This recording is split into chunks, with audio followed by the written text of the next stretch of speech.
On s'en va rejoindre la députée du comté, Emily Foster. On va aller faire un état de la situation ensemble dans la région. Madame Foster, bonjour.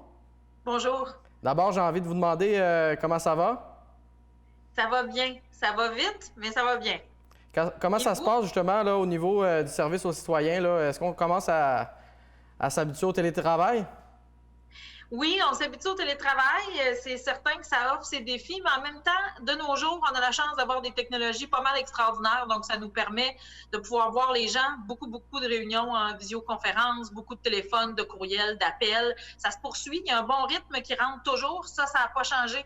Donc, beaucoup d'appels, de courriels, ça ne change pas. Les gens ont beaucoup de besoins. Les besoins évoluent à travers la crise naturellement. Donc, on continue de travailler très fort au bureau de comté. Depuis notre dernière conversation, il y a eu beaucoup de développement, là. Est-ce que la situation est toujours sous contrôle dans le comté? Oui, la situation est toujours sous contrôle. Dans Charlevoix, il y a moins de 10 cas. Sur la côte de Beaupré, à l'île d'Orléans, moins de 20 cas. Sur une population, là, on parle l'île et la côte d'environ 35 000. Donc, moins de 20 cas sur 35 000. La situation est toujours sous contrôle et les cas que nous avons trouvés, on permet vraiment avec des enquêtes épidémiologiques là, de pouvoir bien les circonscrire, les isoler. Donc, c'est sous contrôle.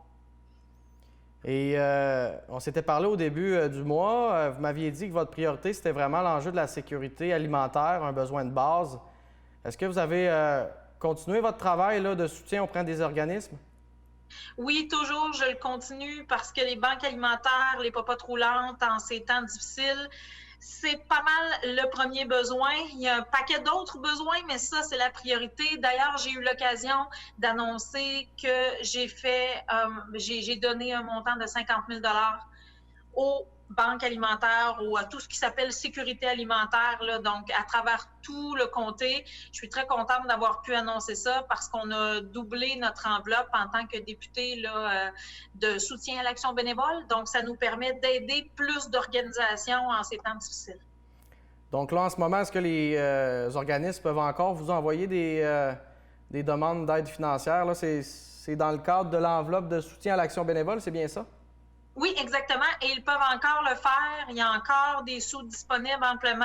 J'ai commencé par le secteur de la sécurité alimentaire parce que c'était une priorité, mais il y a une foule d'autres organisations présentement qui œuvrent, qui sont sur le terrain, qui œuvrent auprès des gens. Donc, n'hésitez pas. On reçoit des demandes. Je refais l'appel à tous également pour continuer d'en recevoir. On a des sous disponibles pour vous épauler et vous aider. Donc, il y a un travail d'analyse à faire, puis il y a des annonces qui s'en viennent, c'est ce que je comprends? Exactement. Donc, j'ai commencé par la sécurité alimentaire, mais il y aura d'autres annonces, d'autres belles annonces bientôt. Entre-temps, il y a aussi l'aide aux entreprises qui s'est précisée. Comment le gouvernement provincial a déterminé les sommes là, attribuées à chaque milieu? On sait que le premier programme que nous avions mis sur pied, c'était un programme pour les entreprises qui avaient des problèmes de liquidité de plus de 50 000 Maintenant, il y avait des besoins qui étaient exprimés pour les plus petites entreprises qui avaient des besoins de liquidité de moins de 50 000. Alors, on a mis sur pied le programme d'aide d'urgence aux petites et moyennes entreprises. Ce programme-là, il est administré par les MRC. Ça, c'est important de le dire. Alors, les fonds proviennent de nous, mais on l'a entièrement mis entre les mains des MRC parce que ce sont elles qui connaissent les besoins plus précis de leur clientèle, quelles sont les entreprises qui ont besoin, quelles sont les entreprises qui pourront être les mieux placées pour la relance. On a choisi selon plusieurs critères. En gros, c'est les indices sociodémographiques de la MRC, à savoir les indices de dévitalisation. Est-ce que c'est dévitalisé, oui ou non? L'état de richesse également de la MRC. Alors, ça a joué pas mal dans ces critères-là.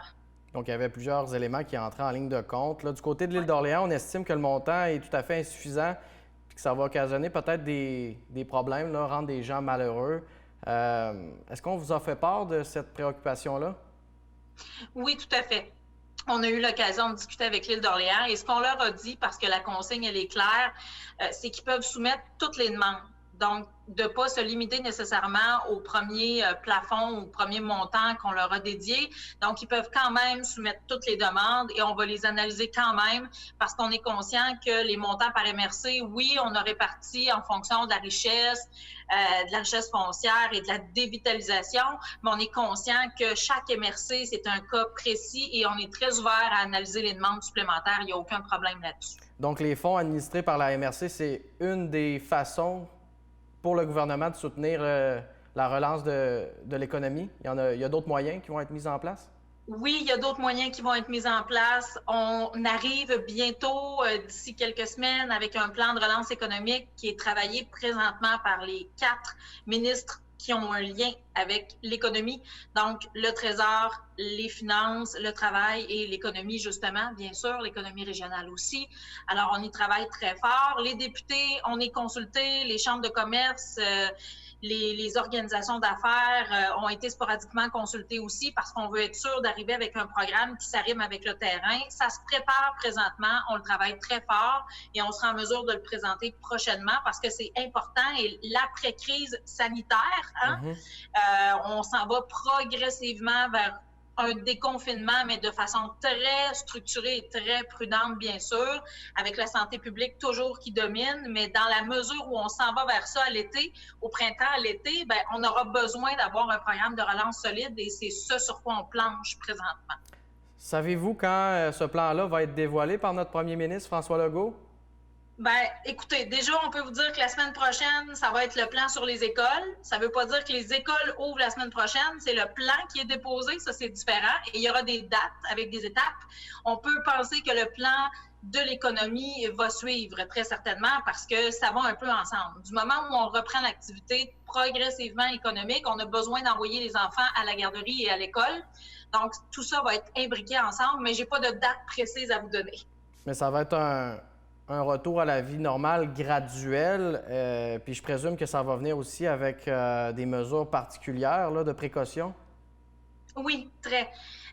Il faudra être extrêmement prudent, entre autres par rapport aux clientèles vulnérables. Donc, naturellement, les gens qui ont plus de 60 ou 70 ans, les gens qui ont des maladies chroniques, qui sont immunosupprimés, qui sont asthmatiques, par exemple. Donc, il y aura certainement des mesures de souplesse très importantes pour ces gens-là. Également, il faudra toujours sur les lieux de travail respecter la distanciation sociale. Sinon, si c'est vraiment force majeure, pas possible, à ce moment-là, ben, on va dire que ça prend le port du masque. Alors, il y aura plusieurs mesures qui vont être mises en place, mais toujours dans l'optique de la santé publique, se laver les mains, mettre des équipements ou des lavabos ou des désinfectants à la disposition des gens également sur les lieux de travail. Ça va être très important. Donc, les consignes de la santé publique, là, on va être très, très strict pour qu'elles soient respectées. Et naturellement, bien, il y aura toujours des inspecteurs qui vont être là pour les plaintes parce que, bon, du moment où on demande à des entreprises privées de le faire, il y en a qui vont se conformer, c'est triste à dire, mais il y en a qui se conformeront peut-être pas toujours tout le temps, même si on le demande. Alors, il y aura des mécanismes également qui vont être mis sur pied, qui sont déjà là d'ailleurs en lien avec la sécurité, la santé et sécurité au travail. OK. Est-ce que vous travaillez sur d'autres enjeux là, qui vous apparaissent préoccupants là, dans le territoire de Charlevoix-Côte-de-Beaupré? Actuellement, là, vous travaillez sur différents volets, je présume? L'achat local, entre autres, ça me tient beaucoup à cœur. J'ai eu beaucoup de discussions, de réunions, entre autres avec le projet à l'île d'Orléans. L'achat local, j'encourage les gens d'ailleurs à aller sur leur site Internet parce que c'est super intéressant, c'est transactionnel, on peut avoir des produits de l'île d'Orléans. Donc ça, j'y travaille beaucoup. Je travaille présentement avec la Côte-de-Beaupré pour voir comment on pourrait intégrer aussi ce qui s'intégrerait à un circuit existant, soit dans Charlevoix, peu importe, à Lille, mais on travaille là-dessus, là, on cogite, parce que la côte aussi, il y a des commerçants qui peuvent vouloir profiter de cette période-là pour mieux se faire connaître ou pour distribuer leurs produits également. Fait que ça, c'est quelque chose qui me tient beaucoup à cœur. Le modèle, je pense, ne sera plus le même en ce qui concerne l'achat. Les livraisons à domicile vont être très populaires, même lorsqu'on va revenir progressivement un peu plus à la normale. Et il faudra s'adapter à ce nouveau modèle d'affaires-là. Donc, présentement, là, je suis en étroite collaboration avec Chambre de commerce de l'île d'Orléans, Développement Côte-de-Beaupré et Alliance Affaires également sur la côte pour qu'on puisse ensemble regarder quel modèle ou quelle adaptation il faudra faire pour que nos entreprises et nos commerçants trouvent leur compte là-dedans et puissent augmenter leur chiffre d'affaires.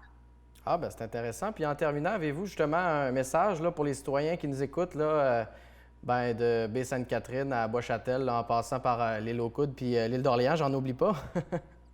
Non, je pense, là, ça va. Il y a un grand territoire de 27 municipalités, un beau grand territoire. Donc, je dis aux gens, premièrement, merci. Je continue de dire merci aux gens qui travaillent dans le réseau de la santé, aux travailleurs essentiels également. Les médias, vous êtes toujours là, toujours semaine après semaine pour nous fournir une information de qualité, pour relayer les messages parce que c'est important. Également, je dis aux gens, continuez de respecter les consignes, c'est super important et il y aura de nouvelles consignes au fur et à mesure où on avancera dans ce plan de déconfinement qui sera présenté la semaine prochaine. Nous allons y aller très progressivement comme gouvernement, mais je vous dis, continuez de suivre les consignes du premier ministre et ça va bien aller. Madame Foster, merci beaucoup pour l'entrevue. Merci.